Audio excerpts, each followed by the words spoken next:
Hard Rock Cafe, Hollywood, ba-da-da-da-da-da, Hollywood. It was a cool story. I'll tell you about that sometime. And yes, it was during my sober years too, so I was able to enjoy Los Angeles being sober. Wow. Today, on the daily sobriety vlog, it's Friday, June 12th. I have been sober for 14,318 days. Let's do it one more time. Drum roll. 14,318 days. That's right. Tell them what they won. They won an all-expense cruise to the sober side and sanity side of your life. Anyways, I've been sober for 39 years, 3 months, 12 days, 470 months. Yay! We're going to look at the One Day at a Time book here and see what today brings us. The thought for the day, shall we? Verbal pollution. Sounds fascinating, doesn't it? Today I will promote verbal ecology. There are many types of pollution.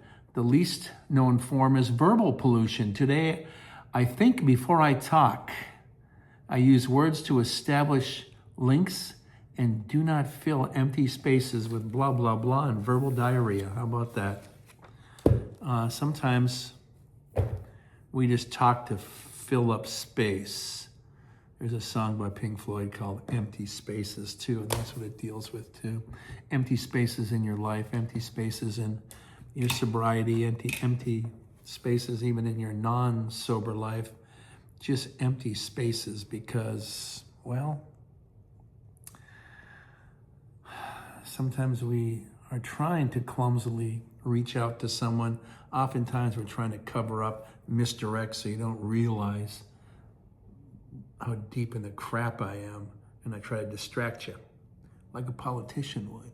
There's the shiny ball, go chase it. That's why those tactics work so well, because a lot of us do it. And a lot of us,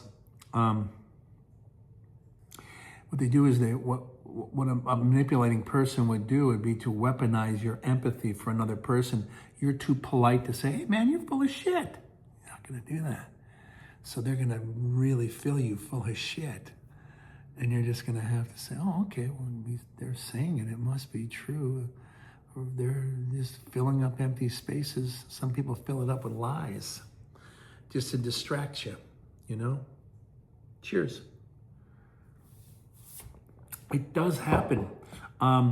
Today, I want to talk, someone asked me, and it was a really cool question. It just showed me I've been sober for so long that sometimes I even take this for granted. And what I mean by that is, someone said to me, what was it like when you first started doing things sober? Well, I just did them.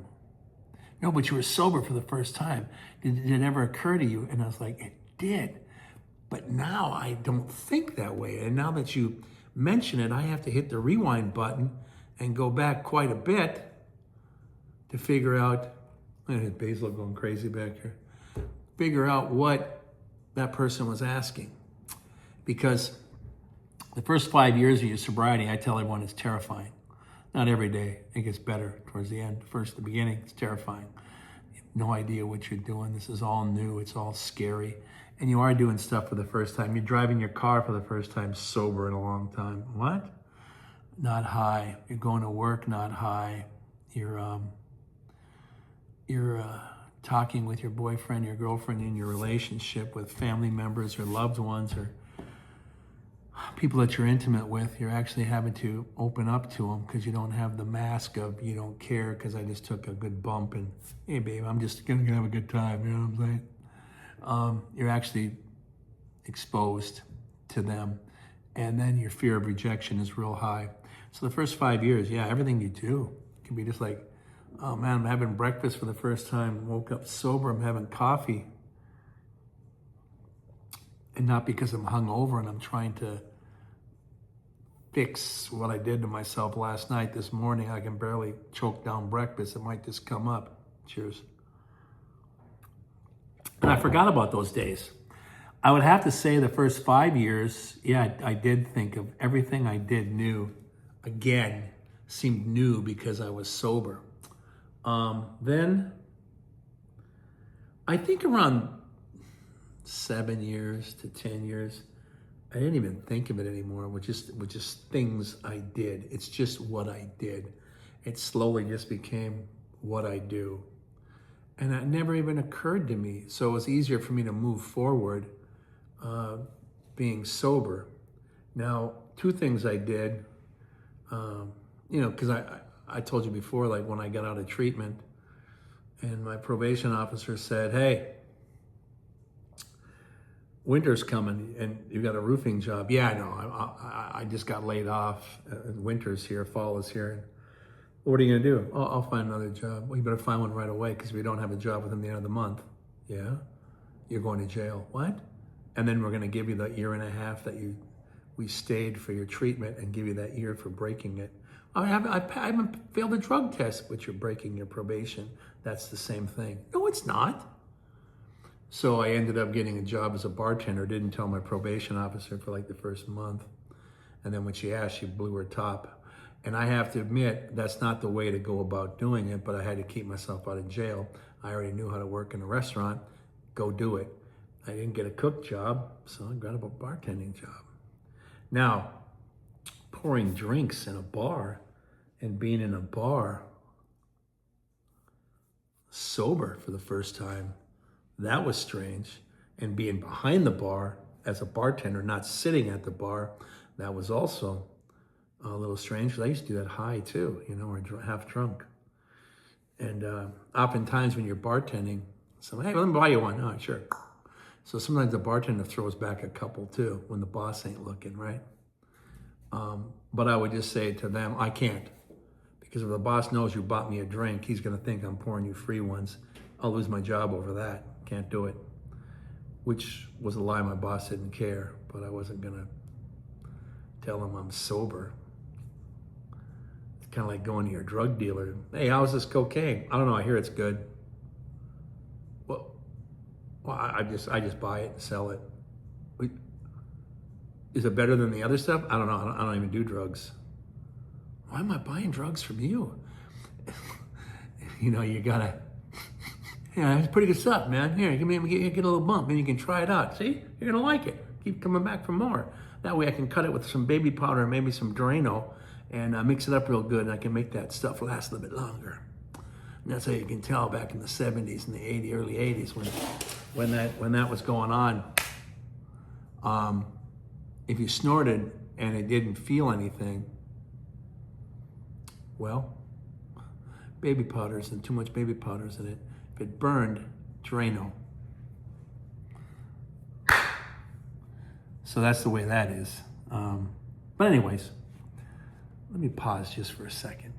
And just like that, I'm back. Yeah, I mentioned Basil. He's our new baby cat running around. He wants to play with everyone, and the older cats are like, I don't want to play with this. I'm too old for this. I'm too old for this shit. Like older cats are talking like me now. So I had to pause it and break up just a small skirmish. But they always do it when I'm shooting videos because I don't know, they hear the sound of my voice and think there's activity going and it's like, oh, we want to play. And then they start. But anyways, enough of that. So anyways, I was, bartending and this, I wouldn't suggest anyone who's new at sobriety to bartend. You might want to stay out of those situations. Not like I'm telling anyone what to do, but your counselor wouldn't want you to do it. Anyone in your treatment facility would not want you to do it. People that are in your squared circle where you're in your AA or Narcotics Anonymous would say, no, you shouldn't be doing that. So I'm saying to you, no, you shouldn't be doing it. It's kind of like those guidelines they have. It's like when you first become sober, you're told, and this is always a good one, no relationships. What? No relationships, no dating, no nothing for the first year. What? Because if the relationship falls apart, you're going to be upset and you just might go back to your drugs and alcohol because you might just say, F it. It's very logical because there's many a times I'd be bartending and someone would be talking about their ex. So yeah, men and women, So here, cheers. It's something that we all do. It's kind of a common thing. It's you find out when you're becoming sober that there's a lot of patterns, and a lot of things that I talk about and just mention in my past life might coincide with some of the stuff that you're actually experiencing right now. Not the exact detail, but definitely the gist of what I'm saying. And they will tell you no relationships, and you know what it's like to have a bad relationship, especially when you were already using. There was a justification to go out there and do some more because, damn it, she's making me, that kind of thing. And yes, it does happen. Now, this is really cool. Someone said, what to do on your first day sober. So that'd be me like going back. Today I've been sober for 14,318 days. That's me going back 14,317 days. First day sober. Do you remember? Yes, I do. I was kind of Pollyanna about it. The sunshine felt nice, and the grass seemed green, and the wind was nice. The weather was mild because I was in Duluth, Minnesota, and they had this way where you walk in. It was like a bridge that walked into the halfway house.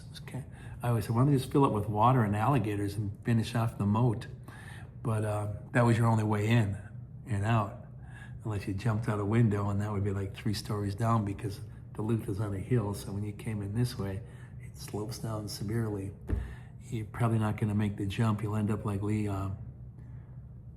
Harvey Oswald, John Wilkes Booth, and he broke his leg after he shot Lincoln and landed on the stage. It's like that kind of thing. You're going to injure yourself. But anyways, and I remember it just had rained.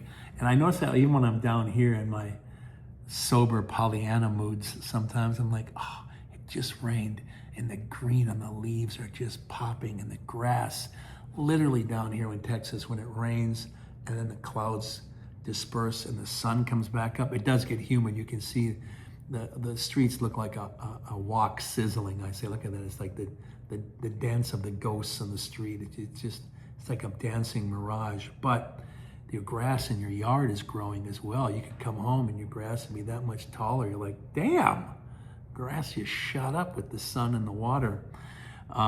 So everything popped real fresh and was kind of interesting. I got kind of excited by it. But little things like taking a walk. I started walking. I never realized the only time I walked was to my car, from my car to the bar, from my bar to the car, from my car to someone's apartment, to the couch, to the bathroom, to the couch, to the stereo, to the couch, to the bedroom sometimes, then come out, then back to the car, drive home, get out of the car, walk into the house, use the bathroom, walk to the bedroom, decide to take a shower because I really dirtied myself up and felt like crap, clean myself up, go back, go to my room and pass out. Not a lot of walking. I walked at work, but then I stood a lot too because I was a cook, so you didn't really move around a lot either. You had to go off the line to run, get something, and come back, but most of the time it's all right there within grabbing distance. That way you can be efficient. But taking a walk for the first time was strange and fun and nice. I felt self-conscious because of the alcohol I drank. I probably was at least 40 pounds overweight, so I had more than a spare tire. And even though I was wearing, socks and sneakers laced up tight and running shorts and a big t-shirt, oversized t-shirt, tucked outside, because when you're 40 pounds overweight, you do not tuck your shirt in. I still don't even much. I'm kind of a slob that way, but and I went for a walk, and I even had a hat. Sometimes I had a headband, because I wear a headband at work because you'd sweat out the drugs when you were cooking. Then I'm just sweating out the fat from me being overweight in the kitchen. So headbands were always a big thing with us. And You know, I guess Springsteen made headbands cool with Born in the USA tour too, so we were into that stuff too. USA flag bandanas and camouflage bandanas and cheers. But yeah, you notice it, but the walk is nice. Call a sober friend, but I had none, except for the people that came on a treatment with me or that were in treatment with me. So those are the ones I would call upon, but I didn't have to really call them. We had, if you were lucky, you had a phone. There weren't even really flip phones back then. They were the size of bricks, the mobile phones. So, you know, you call them on the line, the landline. But you'd call on your friends in your circle because you'd have the meeting where you'd do the Dirty Dozen. We'd have our intense meetings, and afterwards we'd get together near the library. There was a lounge there as well. The lounge always had the news on, CNN, because that was the only 24-hour news channel then. And we all just sat and we just chit-chatted. Most of the time the sound was off on the TV. And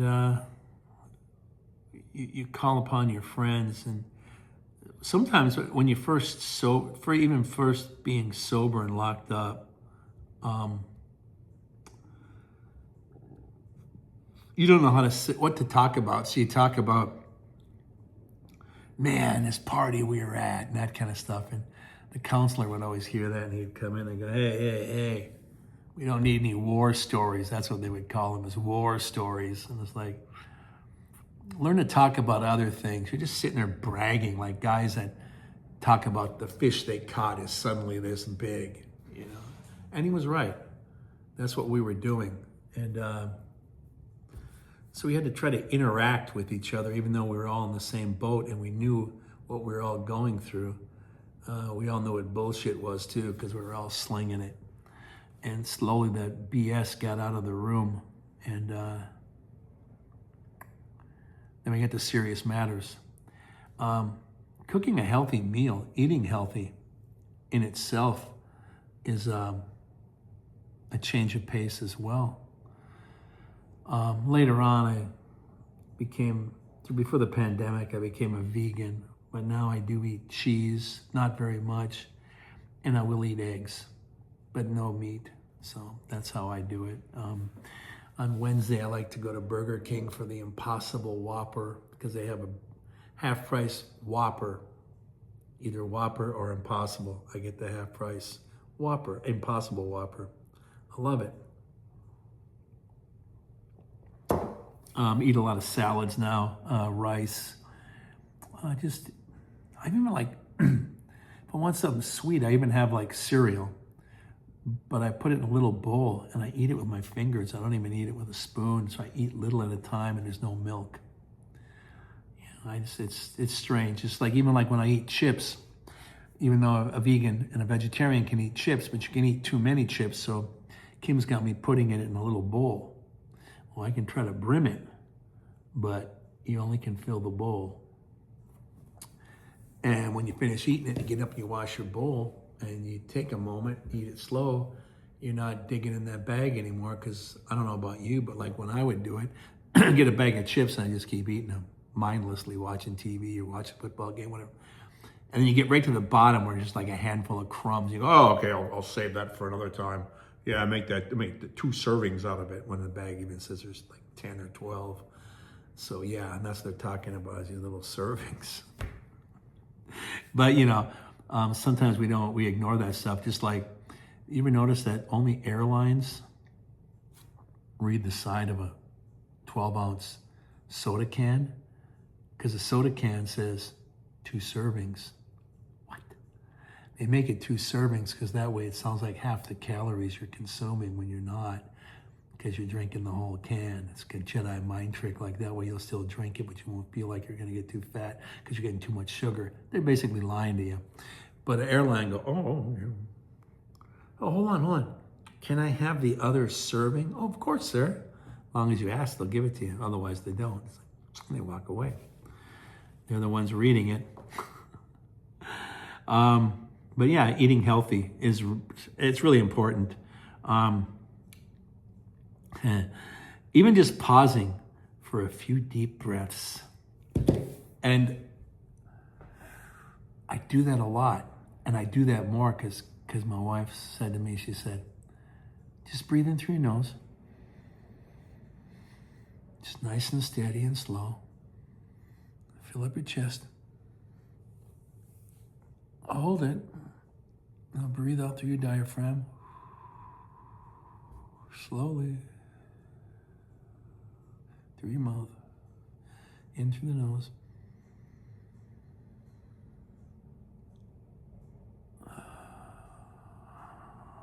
It's a yoga thing too, and a martial arts thing. It gets your blood pressure down, gets your heart rate down, gets you more focused.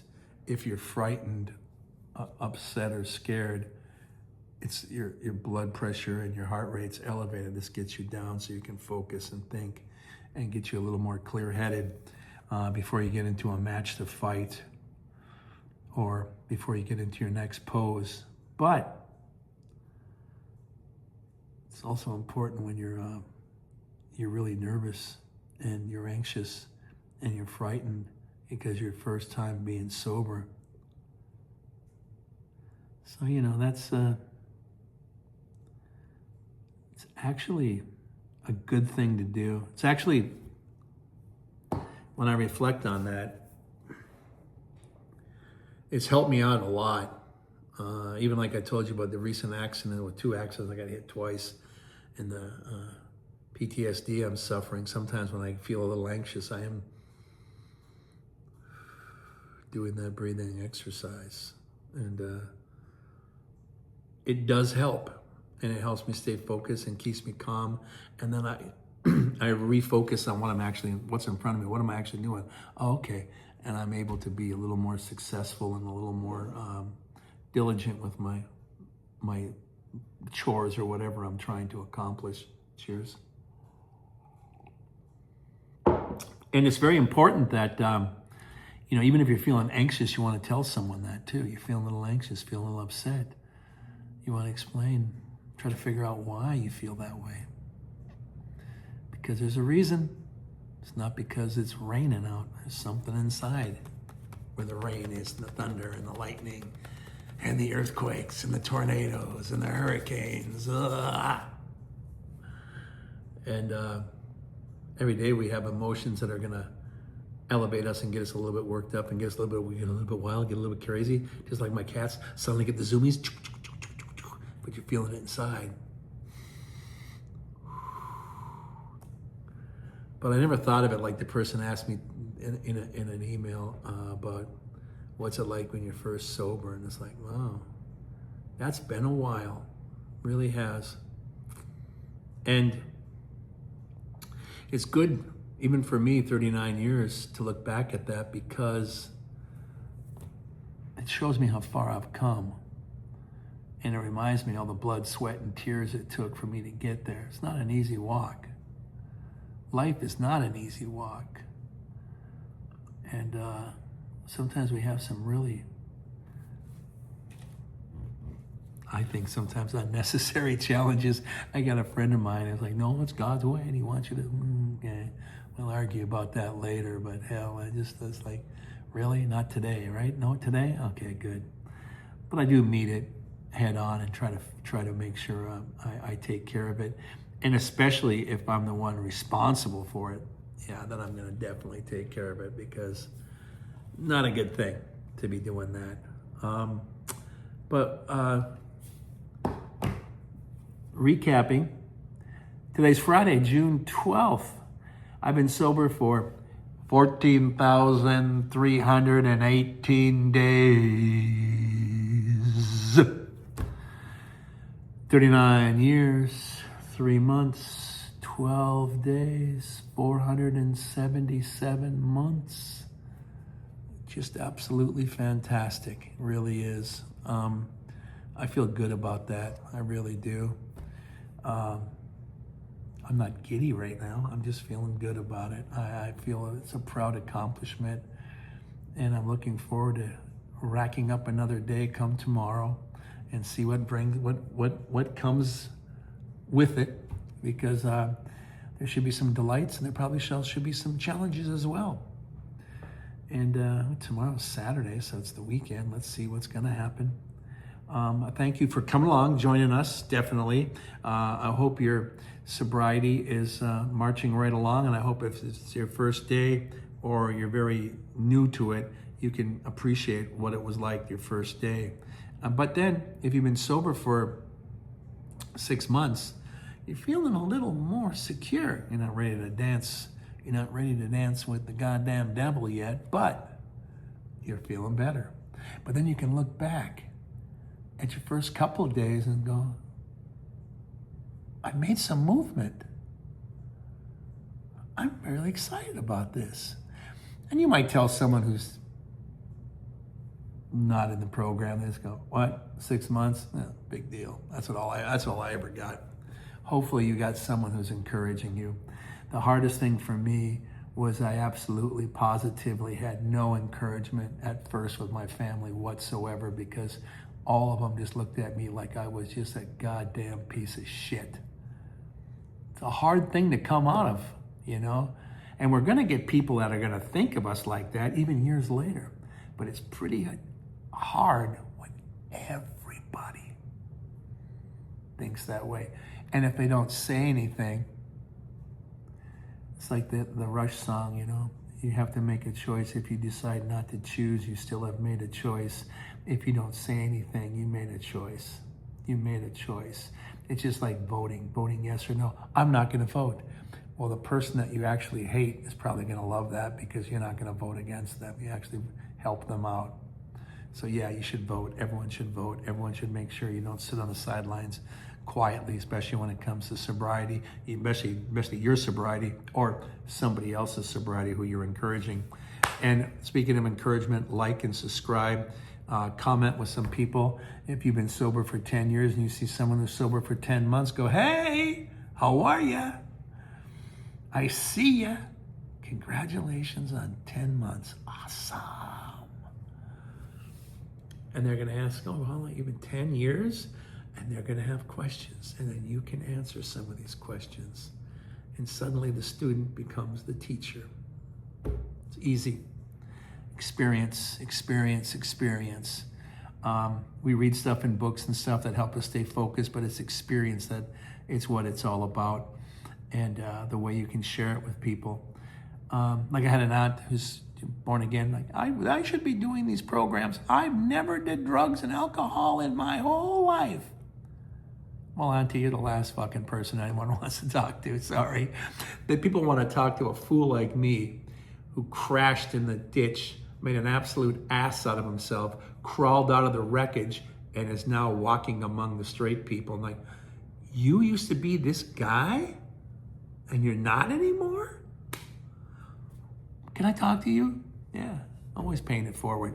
And that's what this is about too, with our outreach program. And speaking of the outreach program, Venmo, Cash App, Buy Me a Coffee, ding, ding, ding, ding, chime, Patreon, thank you, thank you, thank you. You help us with our outreach program. We're helping more and more people every time, and we want to help even more. So we need deeper pockets and more people to help so we can get this thing off the ground. But, you know, baby steps. I mean, we've only been doing this for less than 2 months. Yeah, a month and a half, and we're just starting to post them now to catch up. I guess I've got like 30 of these in the can still that are going to be posted. I do this every day, obviously. That's why it's called the Daily Sobriety Vlog, hence the name. But, and we're going to be doing some other things as well with the Temple of Sobriety. So thank you for that. Thank you for joining me. And you're spending time with us. Very important. Your time is important. It means a lot to me. Thank you from the bottom of my heart to the top of my soul. I see you all. Thank you so much. And in the words of Ringo right there, peace and love, everybody. Peace and love. In the words of Buddha, in the words of Frank, come fly with me, baby, but without chemicals. And I leave you with the closing salvo, of course. Peace and love. Peace and love from Ringo, from me to you around the world. And thank you for joining us in the daily sobriety vlog. And I do want to say seriously, thank you. I support you. I see you. I see your comments. I appreciate the questions. We're going to have some live streams coming up soon, I believe in the next month. So you can really actively get in there and dig in and ask some active questions with us. But in the meantime, let me just tell you, I love you. I'll see you again on the next daily sobriety vlog. Adios, amigos.